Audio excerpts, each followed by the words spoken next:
I saw a statistic a little while ago. Many of you will relate to this. Matter of fact, you've been in church most of your life or a long time, you will certainly relate to this. Take a look at this. There are approximately 19,000 major scarring church conflicts in the United States every year. That averages more than 50 per day. So you think about that. Today, in America, there will be 50 churches on average that this will be the last day where they sit next to each other and shake hands friendly. Or the last day where they actually even worship together. Because a major fight is about to happen, 50 per day on average, and they're going to split. Or they're going to stop attending. Or they're going to sit and no longer call that person across from them their friend. Now again, if you've attended church in your life, you've lived through some of these. I've lived through a couple of them in my lifetime, so I know how painful these things are. Many of you know how painful these things are. The reality is the church in America doesn't handle conflict well, does it? We don't handle conflict well. But we're not alone. Who does handle conflict well? Did the family you were raised in handle conflict well? Many of you, the answer would be no, did not handle conflict well. Some of you now, some of your friendships, you know that things are not going the way they should be going, and you're not handling conflict well. But again, this whole series we're going to be starting today is going to be about conflict, because conflict can be productive in your relationships or it can be destructive. And many of you only know about destructive conflict, and we got to change that. And again, like I was saying, the church, with this many incidents, we don't know a lot about constructive conflict in the church in America. I know of a church that split because they got in a fight about what color the new hymnals should be. Some wanted it to be green, representing the new life in Jesus, and some wanted it to be red, representing the blood of Jesus. And so we're taking our red hymnals and we're going down here. We're taking our green hymnals. It's like, you can't make this stuff up. It happens every day. I know of a church that split over the color of the shingles on the new part of the building they were building. I've heard of a church that split over the color of the carpeting. This just happens. If you want to really get a church riled up, get them talking about money issues. Bring up pastor's salary and what they think pastors should be paid. And now you're in the middle of a fight, and churches fight and split over that all the time, and the role of the pastor's wife and the pastor's kids. And then if you really, really, really want to get people mad in a church, bring up the subject of music.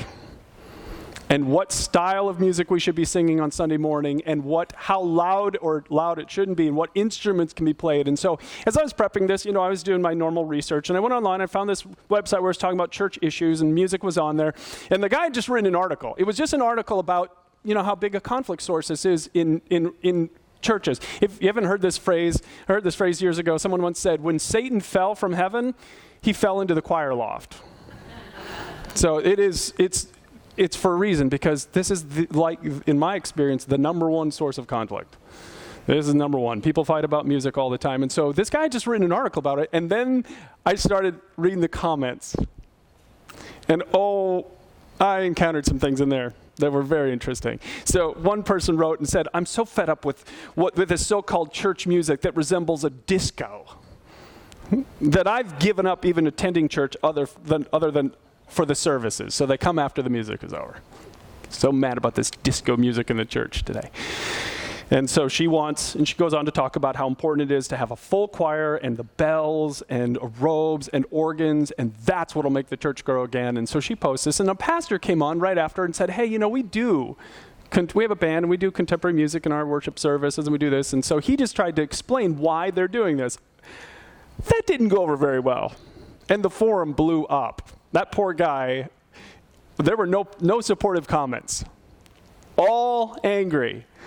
One person immediately wrote back and said, all I can say is, in response to your pathetic remarks, is that they are insensitive and a poor example of church leadership. We're known by our fruit. Well, your fruit says you are selfish, unkind, inconsiderate, and loud. As well as you obviously know nothing about what the worship of a Christian church should comprise. And then in one of the greatest lines I have ever read, do electric guitars go to heaven or hell when they die? Think about that one for a while. They thought they were putting down the trump cards, like, oh yeah? Think about this. Where do those electric guitars go when they die, right? Oh yeah. Drop the mic. I'm done. Yep. See? Argument over, right? Because obviously they go to hell. It's like, are you kidding me? They think this. I seriously would not need to teach anything. I could spend every minute of the rest of our day together, if we were going to spend all day together, telling you stories just like that. Because there is no end to them. The church in America, unfortunately, is not a place where wounded people go to get healthy. We sang this beautiful song about come as you are. Come as you are. And I was sad as I was listening to the words of that song because I'm like, that's not real. Because the reality is, come only if you're exactly like us. But but think about this, when Jesus was here on earth, he could say those words, just come as you are. We need to be more like Jesus. Because the reality is when conflict enters into a church, there's too much cruelty and we're too impatient and we are unkind in what we say and the way we treat each other. And the conflict becomes very destructive so that, look at this. In America, 3,500 to 4,000 churches close their doors every single year. Did you know that? Jesus told us why it happens. He said in Matthew 12:25, every kingdom, and you could put church in there, every church divided against itself will be ruined. Every city or household, by the way, that's family. So if you have a family and you don't handle your conflict well, what's going to happen to your family? It'll be ruined. Some of you come from ruined families because you couldn't handle the conflict well, right? It happens in churches, it happens in families, it happens in businesses, it happens on teams, it happens everywhere. And Jesus said, if you can't handle the division, the conflict that's going to come up, then you'll see the ruin. So we're starting a brand new series today all about conflict. Won't this be fun? A whole series on conflict. And today I'm going to have a lot of emphasis be about the church, but the reality is there will be some direct application for your families and for your other friendships. But from here on out, it'll be definitely all about relationships and how to have healthy conflict in any of the relationships that we're in. We're starting this today. We're going to talk about how to actually fight for unity, because this is what we should be known for in America, in American churches, is how we fight to stay together. So I want to show you what that looks like. Would you please open up your program? Inside you'll see these notes. Would you grab your notes, grab a pen? There'll be some things you want to write down today. Welcome, of course, to those of you watching on YouTube. The notes are in the description section right below it. And also to those of you who joined us this morning on our website at pennyhillchurch.life. Thank you for watching. So let's get right into this. First thing, we're only going to talk about two things today in this series. First, you have to understand, we really have to rethink how important unity actually is. Because with the examples and things I just told you, it doesn't seem like it's all that important in American Christianity, does it? Unity just doesn't seem like it's all that important. Because if you will really actually split a church over what color the new hymnals are, you cannot then say unity is important. You can't say it. And unity, like I said, this isn't a church-only thing. I was on a team once with this person that was added to the team later, and they were so divisive that we actually had a conversation about having two meetings. One meeting with the person there, and then a separate meeting afterwards when they left. Have you ever been on a team like that? Ever tried to have a kind of, how to have unity in relationships that are that toxic and that destructive? I mean, it's so hard to do. But we all understand that if you can build a team, if you're a sports fan, you've seen this. Years and years ago, the Washington Redskins went out and bought all these high-priced free agents. They brought them in. They were going to be the team of the year. They were going to be awesome because they had all these super talented players. They finished 8-8 and didn't even make the playoffs. Because you can have superior talent, but if you don't function as a team, do you win? You can have lesser talent, but those people really play together well, and they win. Right? It's about teams, and we know this. A recent study of 150 teams revealed that highly effective teams are the lifeblood of the most successful, innovative, and sustainable organizations in the world. Now, why am I talking about teamwork here? Because think about what Jesus did. Some of you don't know that Jesus, when he came to earth 2,000 years ago, he waited until he was almost 30 years old to begin his ministry time.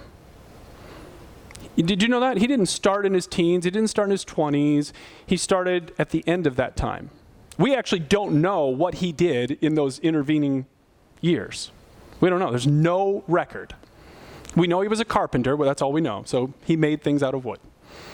Beyond that, we don't know. But then at the age of around 30, he started his actual teaching time. And all the teachings that I quote you only come from that 3-year period of time. That's what Matthew, Mark, and Luke, and John are primarily all about, that 3-year space of time. Now, the very first thing that Jesus did is important. He wants to start a movement on this planet to change the world, and the first thing he does is he selects a team. He goes to 12 different men, and he says, come follow me. I want you on my team. I want you on my team. I want you on my team. I want you on my team. Come follow me. And so he builds this team. It's the first thing that he does.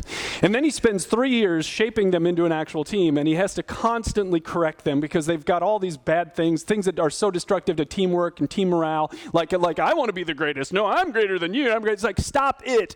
You want to know who's great on this team? The person who makes themselves completely a servant of everybody else. That's greatness. It's like, what? That's how this team works. I'm not sure I want to be on this team. So he spends 3 years reshaping them as a team. And then after he dies, he rises again. He says, okay, team, now go into the whole world, tell everybody about me, and form new teams. And we're calling that new team the church. And if you want to understand how important this whole team concept was to Jesus, right before the cross, right before he died on the cross, he prayed a prayer, and we have that prayer.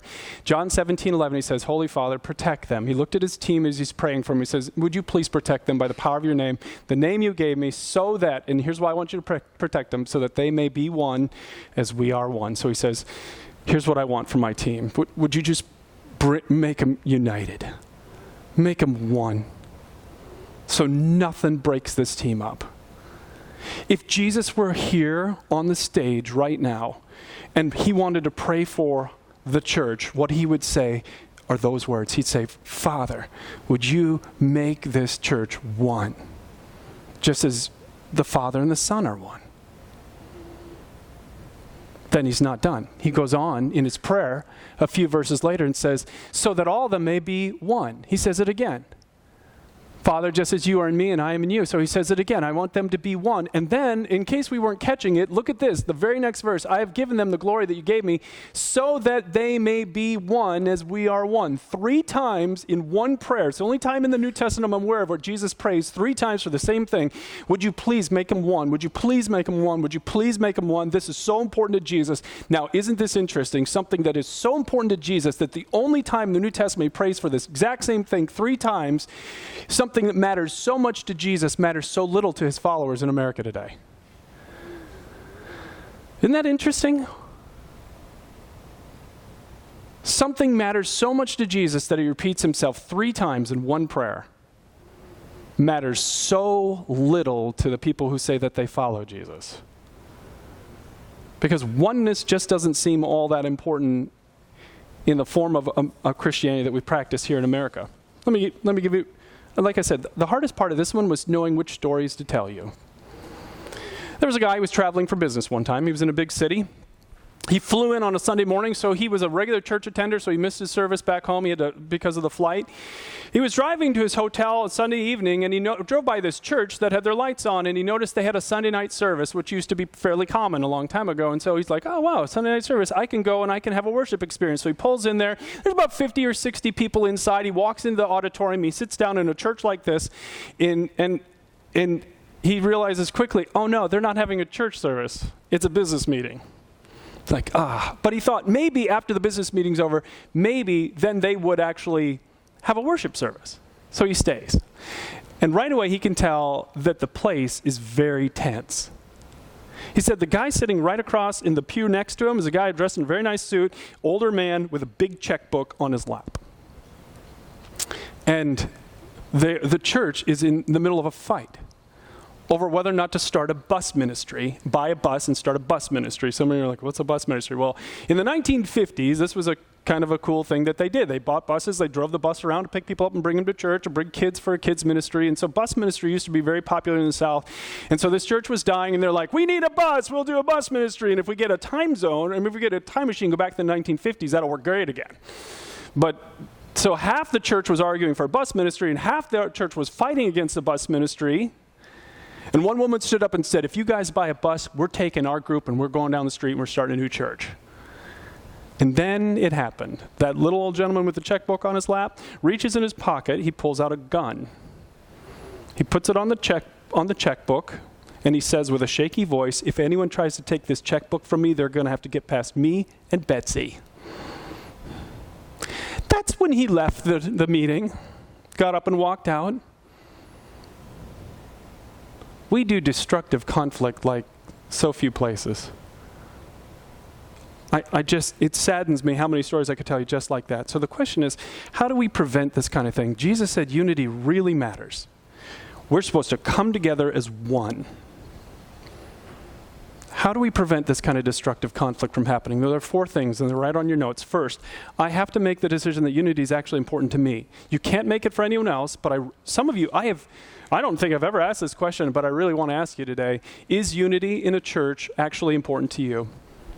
Does it actually matter to you? It matters so much to Jesus. Does it actually matter to you? Do you care about it? Whatever church you call your home, does it matter to you that that there's unity there? You have to make that decision. Look at what he prayed again. So that they may be one, so that all of them may be one, so that they may be one as we are one. That mattered that much to Jesus that he said those things. Doesn't matter to you at all. Second thing is, now if it matters to you, now one of the most important things we have to learn to do, and I've been teaching this for years, is we have to learn how to distinguish between what is essential and what is not essential. Because some things are essential in a church and some things are not essential. And this is where I'm probably going to stretch the thinking of some of you if you've never heard me teach on this before. What I mean by essential is these things are essential to Christianity. If you compromise these things, then Christianity no longer works. For instance, I believe that one of the core things that's essential is to believe that Jesus wasn't just a really nice guy, a good teacher, but that he was God the Son who came here to give his life for all of us. So that's who I believe he was. That's an essential doctrine. Because if you take that away and just say, he wasn't really God among us, he was just a really nice guy, well then who cares? What are we doing here? Lots of good, nice guys die every day. They can't do anything for us. They're dead. But it wasn't the fact that a man died for us on the cross 2,000 years ago. It was that God the Son died for us on the cross 2,000 years ago. And if you take that piece away, the essence of Christianity is destroyed. So there are a few essentials that are worth leaving a church over. If you go to our website, pendlechurch.life, and look in the doctrinal page, the essentials are listed there. Those are essential. It's a very short list. Which means everything else falls into the non-essential list. And I'm not saying they're unimportant. I'm just saying they're not essential. You can change them, and Christianity doesn't change. And again, the church in America has lost the ability to distinguish between what's essential and non-essential. They think everything's essential. There was a pastor of a church, again, out in California. It was a more traditional church. They had a Wednesday night prayer service, and he was required every Wednesday night to give an altar call. I pastored a church like this years ago. My first church was this way. We had 4 services a week: Sunday school, Sunday morning, Sunday night, and Wednesday night. Every single Wednesday night, I looked at the exact same 10 people. Every single Wednesday night. Nobody came. It's just the same little chord. So he had the same experience. But he was still required to give an altar call at the end of every Wednesday night service. Do you know what an altar call is? Kind of like a southern thing where they do. It's like a big pulpit that they preach from behind. They call it the altar. And so at the end of the service, he would have to say, all right, now usually the piano player plays just as I am, and then he says, now if you feel called by God to come forward and put your faith in Jesus, come on forward and we'll pray with you right now. So that's an altar call. It's very common in the South. And so this church required him to do it every single Wednesday night. For years, he did it looking at the exact same 12 people. Exact same 12 people. And finally, one Wednesday night, he thought, this is ridiculous. I'm not doing an altar call for these 12 people. I know they're all Christians. And they got together and tried to fire him. The church in America has lost the ability to distinguish between what's essential and what's not essential. It's not essential. It's just not essential. And in Romans chapter 14, it tells us, this whole chapter teaches about the difference between what's essential and not essential. Look at what it says. It says, I want you to learn, if we're going to have unity, we have to accept each other. Not just tolerate each other. Some of you tolerate each other. The verse does not say tolerate each other, right? It says accept each other. I accept you as you are. And you accept me as I am. That's acceptance. Accept each other, especially those who are weak in faith, and don't argue with them about what they think is right or wrong. How different would church in America look if we didn't argue with each other about what we think is right and what we think is wrong? Let me give you a very short list of things that churches argue about right or wrong on. How often you should take communion, styles of clothing or hair or music, trick-or-treating. You want to get in a fight in American churches, bring up trick-or-treating. And you will have a huge fight on your hands. The previous church used to do a huge Halloween event where we'd bring the families in, give them all candy, and use it as an opportunity to build relationships. And I remember one night we were doing this, and this woman came. She was not from our church. She came in and sat down because she was so mad at me. And she wanted to let me have it because how dare I do this? And how dare is like, yeah, but we're building relationships. And she wanted to argue about what she thought was right and wrong. And it was like, yeah, we're not doing that here. So that happens. On and on we go. Having a beer, oh my goodness. Do you know in the South there are there are many places around here where if you are a pastor and you have a beer, you're done. You're done. Jesus made wine. That doesn't matter.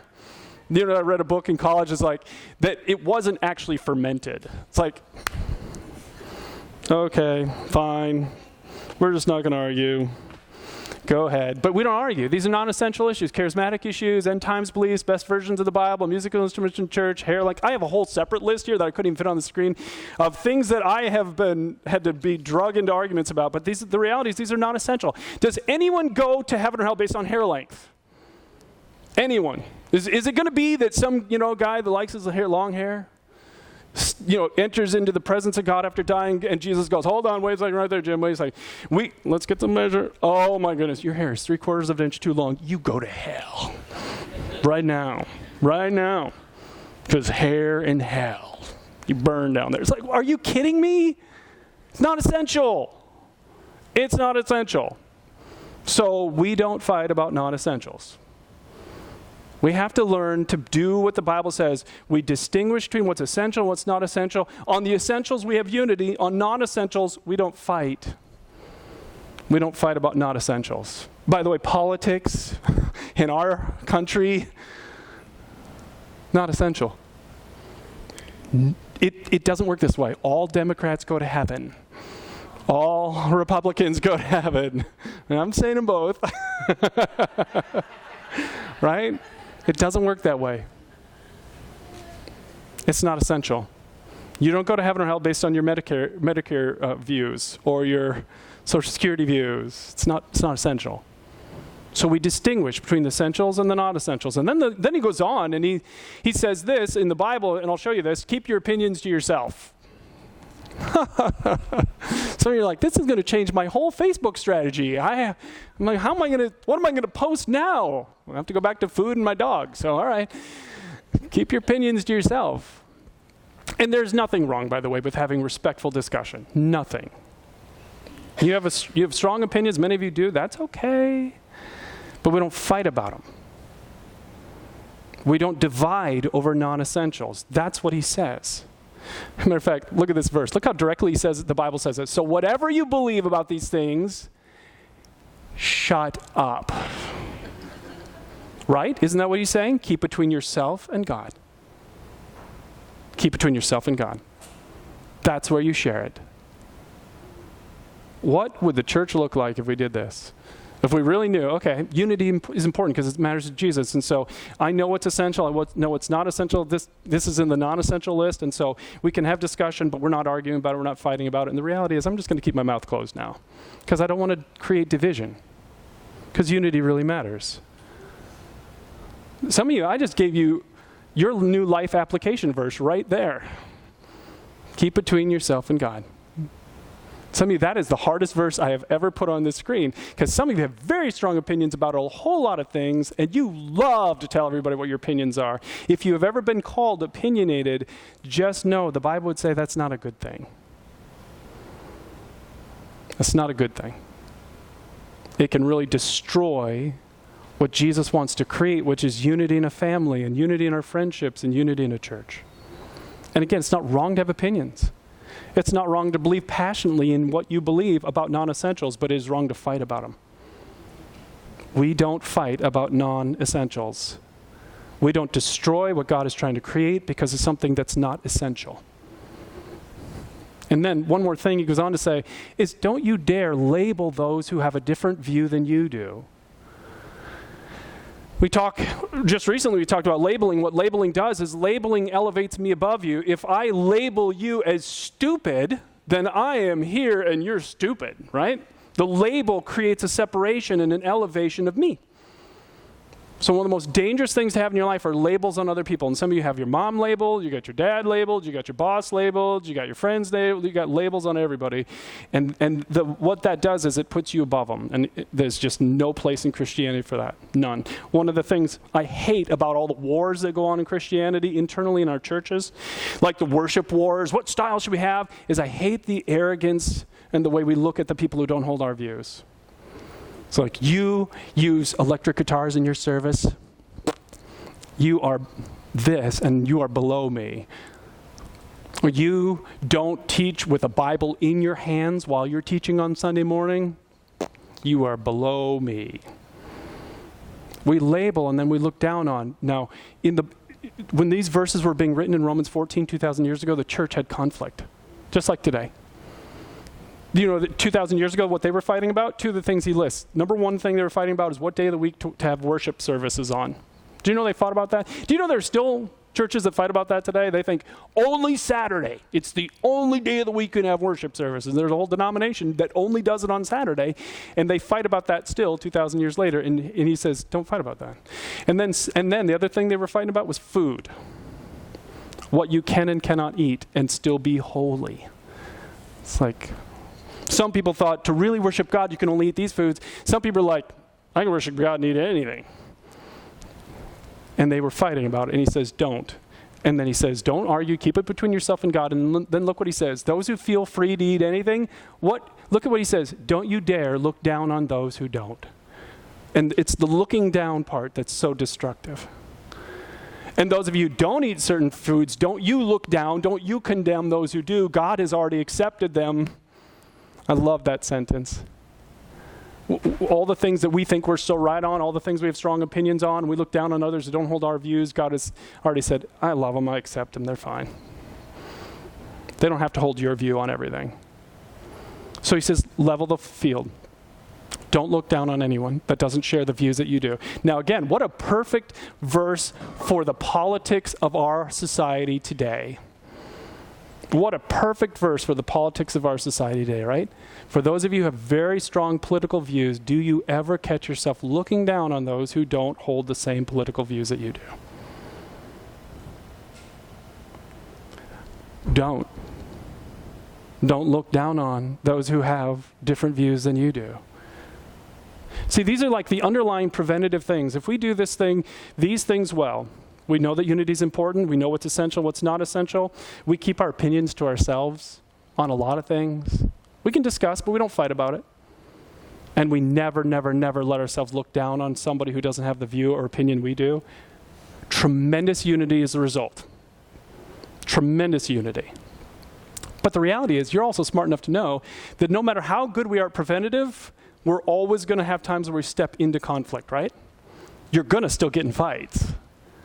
So how do we treat that? Well, the rest of this series is going to be about that, but I couldn't bring this up without at least talking on a couple of things. And what I really want you to understand, and what we're going to emphasize through this whole series, is what we have to learn how to do, and what the church is terrible at doing, is we have to learn how to fight for one another. Please make sure you add the word for in there. Please make sure you put that word in. It's really important. We fight for one another. We fight for one another. That's what we have to learn how to do. In every conflict that you're ever going to be in marriage conflict, friendships, work conflict, you have three options. You can run away, you can settle.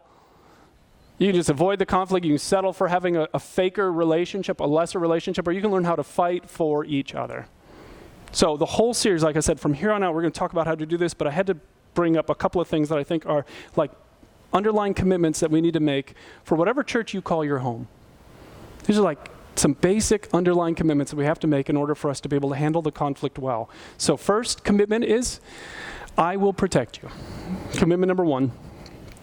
Conflict creates unsafety, right? You don't feel safe when you're in conflict with people. And so part of what we have to do, and part of what we're going to learn in this series, is how to create a safe place for the conflict to be discussed. And part of what that is I got your back. I may disagree with you on this thing, but I'm here to protect you. Now, here's why this is important. If you know anything about the teachings of Jesus, you know that he said there is one thing we're supposed to be known for. One thing. Everyone know what the one thing is? Love. So I've got a new commandment for you. Love one another. So, you just look around today. His new commandment for you is that you love one another. You love the people that you don't even like right now. And you learn how to love them. Now, in the New Testament, Paul goes on in 1 Corinthians, it says what love really looks like. Part of what love does is love protects. Did you know that? So if you're not protecting the people that you're sitting next to, you're not protecting the people that you work next to, you're not loving them, because love protects. So what does protective love look like? A couple of things. First off, protective love means I will stop gossip. Right? You ever been gossiped about? Did that feel very loving? Hurt like crazy, right? Love doesn't do that. Love protects. And part of what we have to do is that we protect by, we don't allow gossip. So the definition of gossip is really important. Gossip is talking about someone to someone who's neither part of the problem nor the solution. I've taught this many times. I use this as my own personal filter. There are times I'm like, oh, I want to talk about so-and-so. And I look at the person and I run this filter. Is this person part of the problem? No. Are they part of the solution? No. Zip. You don't talk. You don't talk. You only talk to somebody who's part of the problem or the solution. You don't talk about it any other time. Again, how much pain would be saved in church conflict, especially if this never happened? That's one element of protecting. But again, it's not about what happens out there. I want you to think about, do you do this? Do you offer protective love to the people that you're sitting next to today? Are you protecting them because you won't gossip about them? Have you ever blown that? Second part of protective love is we learn how to believe the best about the people around us. This one, I can't wait to get to heaven and say, why? Why is that so hard? In this series, we're going to talk about this. Why is it so hard for us when conflict comes up to believe the best about people that are actually good people in most cases? They are good people. Why do we immediately go to the negative? I read this story about a woman who, their church had a connection card like this, and so she wrote on there one day a prayer request. She said, I have a minor surgery this Tuesday. Would the pastor come to the hospital and pray with me before the surgery because I'm a little scared? So she put that on there, a common thing that pastors do, and so she wrote it on there and she put it in the play. Well, Tuesday came and the pastor never came. It was outpatient. She had the surgery. She had the procedure. She got home. She called the church. The pastor wasn't available. He was at the hospital praying for another church member. What story do you think she told in her mind about that pastor? A good story or a bad story? You know, she stewed about that all week. She got madder. She's like, I know what this is about. Recently, when I told him that he could get a little better at giving more practical application in his sermons, that's what this is about. He's mad at me. He's so mad at me now, he won't even, what kind of a man does this? What kind of a pastor? How can he call himself a pastor? And she got so worked up Saturday night, she wrote this huge letter to him, letting him have it. And then the next morning on the way to church, 3 blocks from church, put it in the mailbox. Felt so good. It's like, yeah, this is going to be a corrective moment for him, right? He's going to learn something from this. And so she goes to church, she walks inside, and one of the leaders of the church comes running up to, oh my goodness, I'm so glad you're here. And he held her card up. Said, I was pulling the pledge cards out of the offering last week, and I accidentally pulled your prayer request out. And I didn't discover it till last night. I'm so sorry. I'm so sorry. And then the pastor walked up and said, hey, I'm glad you're here today. I took your comments to heart, and I'm really excited to show you some of the changes I've made to my teaching today. I hope you really enjoy it. What was she thinking about now? How to break into a mailbox, right? And we've all done that. We've had something happen, and we've told the worst possible story about the person who did that. And how many hundreds and hundreds of times have we been wrong in the stories we've told? We're going to cover that in this series. One of the things I want to put in your mind now is it's time to start telling the best stories. Could she have told a different story? Yeah, she could have, right? She could have said, you know what, maybe it got lost. Oh, by the way, that's what happened. Maybe he was in a car accident. Maybe, who knows? She could have told a better story, right? Something that was affirming of him, not destructive of him. So one of the things that we make this commitment. We're going to protect each other, and we do this by not gossiping and learning to tell the best stories about each other. What a difference that would make, right? And then one other thing, I'm only going to talk about this other commitment. And the second commitment is I will clean things up when we hurt each other. Now, some of you don't even want to write that down because you don't like conflict. Some of you hate conflict. Some of you avoid conflict. You know this about yourself. That's okay. In this series, we'll talk about how to do this well. Some of you don't like it because you don't know how to do it well, or you've tried in the past and it's gone badly. You have to understand what's really at stake. Because, again, there are only two kinds of people. Many of you have heard me teach this. Two kinds of people in the world, right? Dysfunctional people and seriously dysfunctional people. That's it. There are no other categories. You are in one of those two. You are either dysfunctional or you are seriously dysfunctional. And if you don't think you're in one of those, guess which one that puts you in automatically? Automatically. You are seriously dysfunctional. By the way, if you don't think you're in one of those, could you put your hand up right now so we can all just take a look at, okay, we just need to be careful. Yeah, right, there's only two. So what that means is, because we're all dysfunctional, I'm going to hurt you. I'm going to say something inconsiderate, I'm going to do something inconsiderate. And you are going to hurt me, and we're going to hurt each other. And this is how it goes in families, and it goes this way in work, and it goes this way in churches. And we need to learn how to handle those things when they come up. And Jesus is so direct about this. He knew this was going to happen, so he taught us this. He said, if another believer sins against you, go privately. Look at that word, privately. How different would that be in churches? I'm just getting on the phone. I'm going to pray. I'm going to get people praying about this. I'm going to tell them everything that jerk did to me. I'm going to get them all praying. And it's like, what? No, you go privately. You point out the offense. And we'll show you how to do this. Because, again, that's dangerous, right? That's tough stuff. You can read that verse and go, yeah, I'm going to start doing that. And you can do it wrong. And you can make it very destructive. And we're going to show you how to do it in a way that results in a positive outcome. One of the things I want to put in your mind right now is this concept of something that I haven't taught on for a while called entering the tunnel of chaos. Because that's really what we're talking about when we're talking about conflict. In every relationship you are ever going to be in, you're going to get hurt. And so one author said, you have to learn how to go into the tunnel of chaos. So here's the imagery of it. In every relationship, you can settle for artificial community or fake relationships. Like, if I do something or say something to you that really hurts you this next week, you can come towards me, we can talk and work it out, and our relationship will go stronger, right? Go towards more authentic, or you can, for the rest of our time, have that in the back of your mind, right?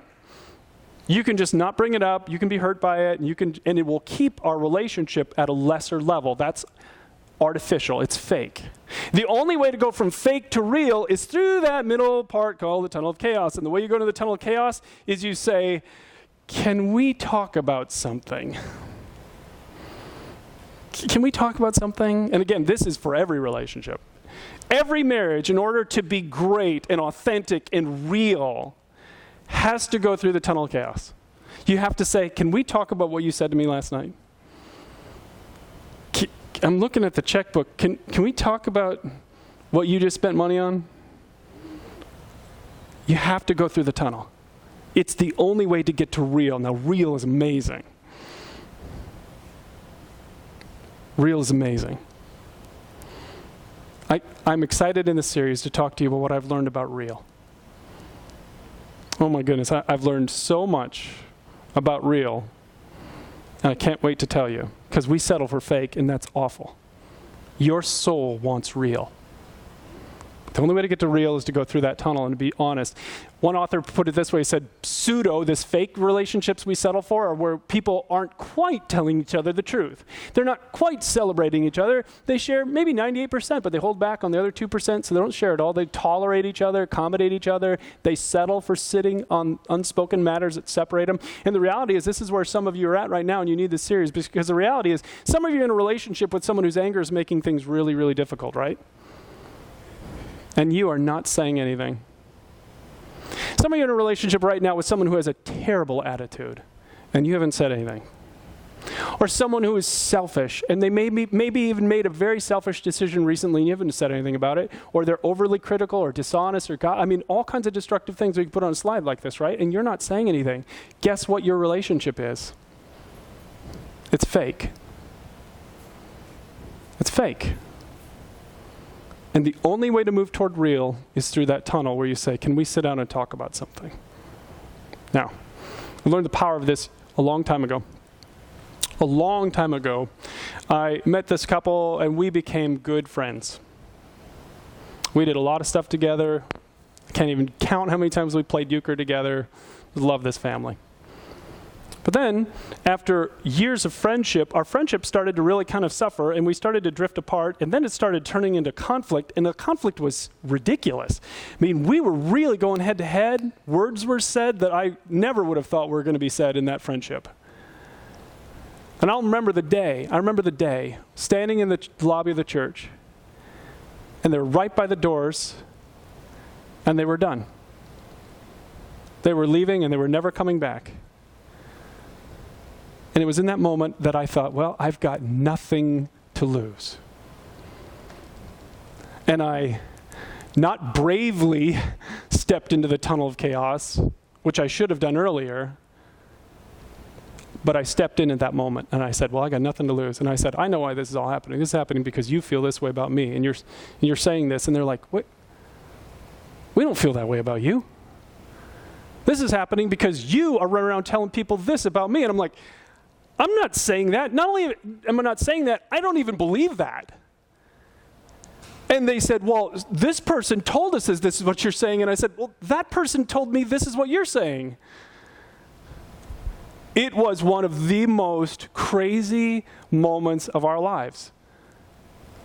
You know the Bible actually says that there are divisive people in this world? Did you know that? You know, in the Bible, in Titus chapter 3, it says the unity of the church is so important that it says in Titus 3, warn a divisive person once, then warn him a second time. After that, have nothing to do with them. They are warped and sinful. They are self-condemned. Did you know that's what the Bible says? Pretty harsh words for anyone who wants to divide the church. They are not allowed to be in a church. Some of you didn't know there are actually people like that. I'd never seen anything that blatant until that day. But because, and again, I wish I could tell you that it was courageous, that I planned it, and I'm like, fine, I'm going to go do it. But it wasn't. It was almost like, well, whatever, I might as well go in the tunnel now because you're leaving. So I wish I had a better story to tell you, but I don't. But because I did, we fixed our friendship. We fixed it. They never left. They never left. Our friendship was restored. The real problem left. The real problem was addressed. And years later, when my life went through so much pain, two of the people that helped me through that time, that got me back on my feet, to the person that you can see in front of you today, were those two people. I cannot picture even making it without them, and I almost lost them because I was afraid to do that. Some of you are about to lose people from your life that you are going to need in the years ahead. And you don't know that you need them now, and you won't know till then. That's why this is so important. So let me ask you again. Do you know how to do conflict in a way that results in a positive outcome, where the relationships get closer? This is so important to Jesus. It's supposed to be important to us. Some of you know that conflict isn't really your deal. Some of you can think about relationships you've lost over the years because you didn't do this well, and this series is going to I'll do everything I can in this series to help you get better at that. I'll show you how to have conflict in your family, your friendships, in your church relationships and work where it gets stronger. That'll be the goal of this series. For those of you who are following Jesus already, really, really important that we learn how to come together as one because it matters so much to Jesus. So it should matter to us. For those of you who are just exploring your faith, I feel like I need to apologize. One of the things that keeps people from ever even considering Jesus or going to church are Christians in churches. We've done it wrong, so wrong. And I've been a part of that. I am not saying I haven't. I've done things wrong. There have been people in my past that I should have fought for, and I didn't. I'm not pretending like I've done this right. We can get better at this. And for those of you exploring your faith, Jesus said that our unity is supposed to show you just how real the relationship is between God the Father and God the Son. Jesus is so important. Let me have you bow your heads as we finish today. Now, the reality is, what happened 2,000 years ago, and the reason Jesus came was this amazing rescue mission for all of humanity. He was here building this team so that once he had done and finished his work on the cross, the team would go and tell everyone about what he's offering. And here's what he's offering. It's the same message 2,000 years ago. Any human being can come as they are, just as they are, to Jesus. You can come as you are right now, regardless of what you've done, how long you've done it, what you've hidden in your past, what nobody knows. Jesus knows, and with his death on the cross, he paid for all of it. And then he rose from the dead. And if you will let him, he will give you this amazing gift of forgiveness, and he will give you his life. He will come to make his home inside of you. And it's a simple step of faith where you say something like this in your heart to him. Say, Jesus, I'm turning to you today.